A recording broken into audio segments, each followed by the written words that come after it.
So my plan was to make a nice big elm bowl. My plan didn't go very well at all. It was a horrible experience. It actually vibrated the bolts out of the support base in the bottom. So today I'm going to do something a little bit different. I'm going to spend a bit of time on my lathe, and we're going to make a scoop. So if you've never made a scoop on a lathe, I will show you how. It's really pretty simple, pretty straightforward. In fact, it's a really good beginner project if you've just got a lathe and you're just getting started. So this piece of maple is 1.5 inches by 1.5 inches by about 8 inches long. Now, unfortunately, with the size and configuration of my chuck, the only way I can mount this piece of wood, because it's this size, is to keep it square and mount it in my chuck. The downside with that is it really only has 4 points of connection and support. So I did get a lot of vibration. Typically, I use bigger pieces that I can fit in this chuck properly and get a really good bite. When I do it that way, I usually don't even use the tailstock at all when I'm making a scoop, which makes it a lot easier, but you got to do what you got to do. Right here, I'm just getting rid of the edges and turning it into a round piece of maple using a standard bowl gouge. And I've got the RPM set to about 1200.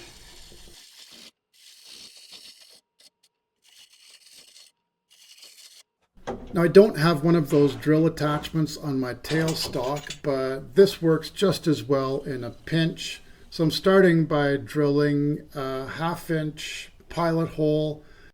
The depth of the pilot hole will establish the size of the scoop. And for this one, I'm going about 1.25 inches deep.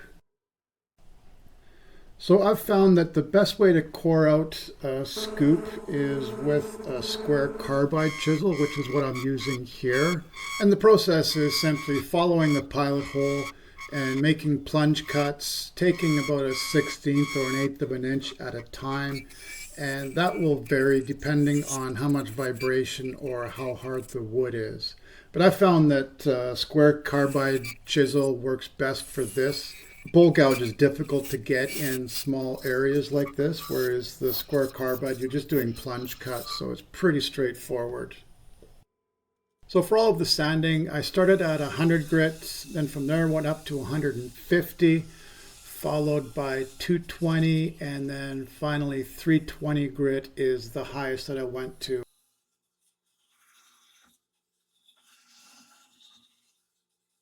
In order to eliminate vibration, I decided to put the tailstock back in just to give it a bit of support while I finish off the shape of the scoop using my round nose scraper, which I find works best for scoops, primarily because of the rounded nose on the scraper seems to fit the curves of the scoops that I make.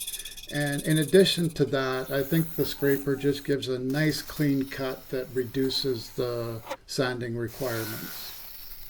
So one of the things that I really enjoy about working on the lathe is the creative freedom that it provides. It's almost like sculpting wood, but the downside is it only makes things round, and round gets boring after a while. I've probably made 20 or 30 scoops over the last year, and they're all pretty much the same with a round handle, just different profiles. So I decided to do something totally different with this one, and I wanted something that ended up looking like a hand-carved handle, which can't be done on the lathe. So I had a strategy that I'd never tried before, and this is the first time, but I wanted to get that hand-carved look, but I'm not a carver. I don't have the proper chisels or knives or whatever you use for carving. I don't even know. Never done it, but I do have an idea on how I think I can get that look and create a scoop that's certainly one of a kind and something different from what I've ever made before. So here I'm just using a standard parting tool to cut it to final length. So once I've got it cut from the chuck, I really don't have the option of putting it back on the lathe. So I'm kind of committed to what I've got, or at least I'm unable to do any more lathe work with it.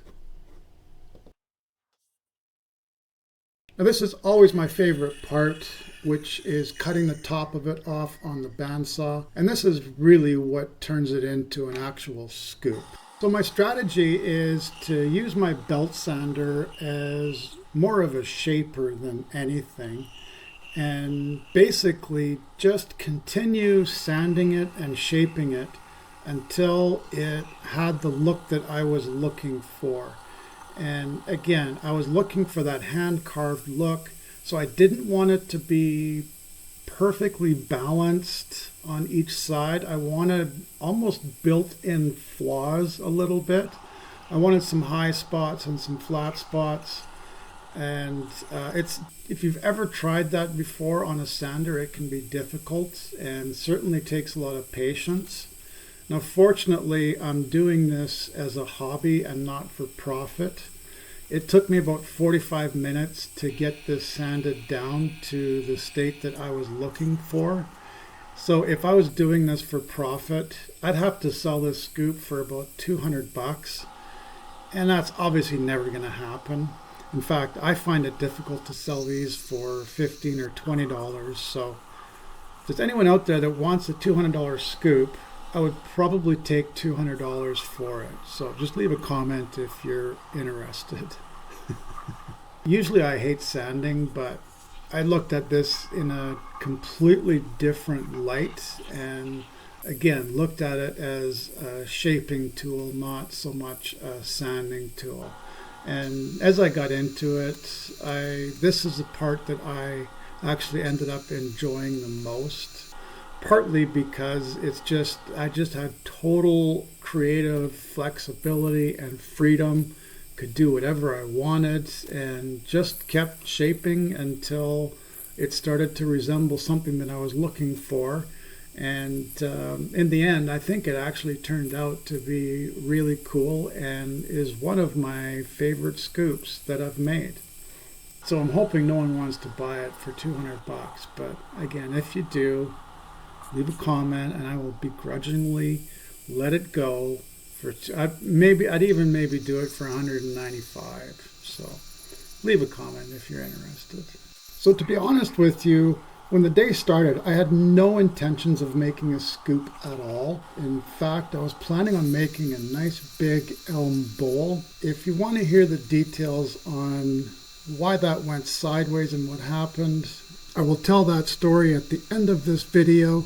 Otherwise, if you're just interested in how to make a scoop, then I really do appreciate you watching the video. If you have any questions, just go ahead and leave them in the comments.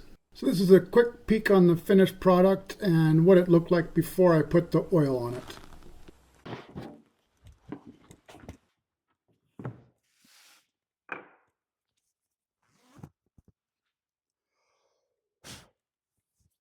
Belt sander carving. It's like my creative outlet. I do enjoy making scoops. They're, as you see, they're pretty easy to make and you certainly can be creative. The downfall is they don't sell, at least from my experience. As I've mentioned, I think in the past, I've done markets before and I've got probably, oh shoot, I bet you I got 15 or 20 scoops. Some of them are like really nice, made out of really unique, like olive wood, tiger wood,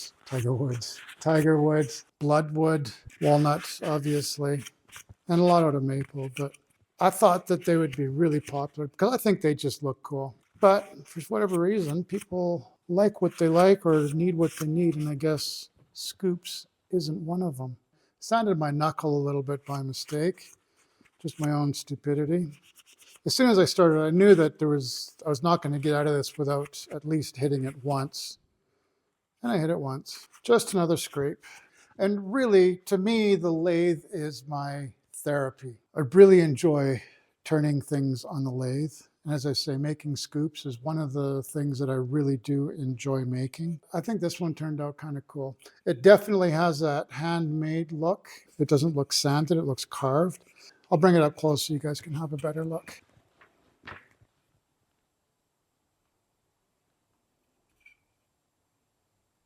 I think I've got it fairly balanced as well. That's probably the toughest thing to do when you're hand sanding it like that, is just to keep everything somewhat balanced.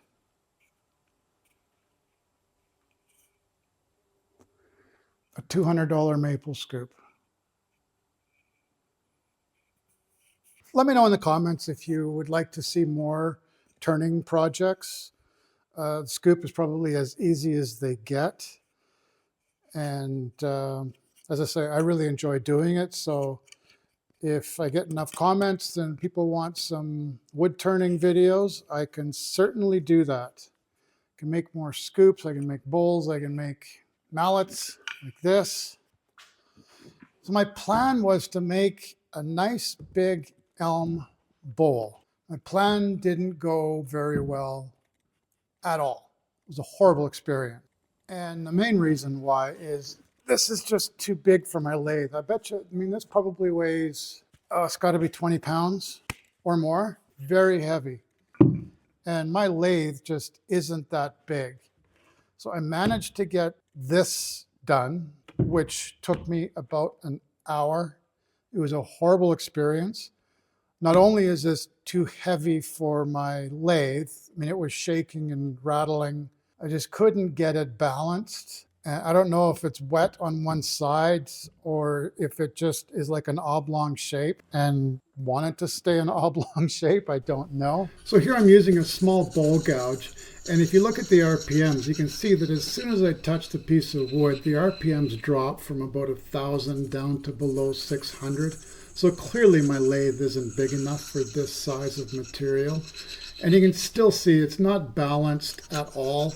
It actually vibrated the bolts out of the support base in the bottom. So clearly my lathe just isn't cut out for this size of material. I thought it was seasoned. The sawmill that I bought it from, he indicated that it has been sitting in his yard for a couple of years.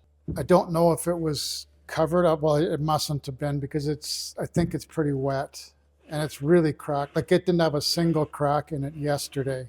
And you can see all of these cracks now. I'll probably just keep it in the shop until it is entirely seasoned, another year or two. Maybe give it another whirl. I was expecting it to crack. In fact, I was hoping it would crack this much because my plan was I was going to fill all of the cracks with a black epoxy that I think would have looked really sharp with against this elm grain. But this wood is just so hard, it just wasn't working. It took me an hour to turn this, and it should have taken me 10 minutes at the max. So it was just grueling, not fun experience. So we scrapped the elm bowl and made a nice little scoop. My lathe is more suited for this than it is for this. There's no question. But I have done bigger things like this, but it was poplar, which is a really soft wood and much lighter than elm. So I thought I'd be able to do it, but just not going to happen. So I'll just stick to scoops.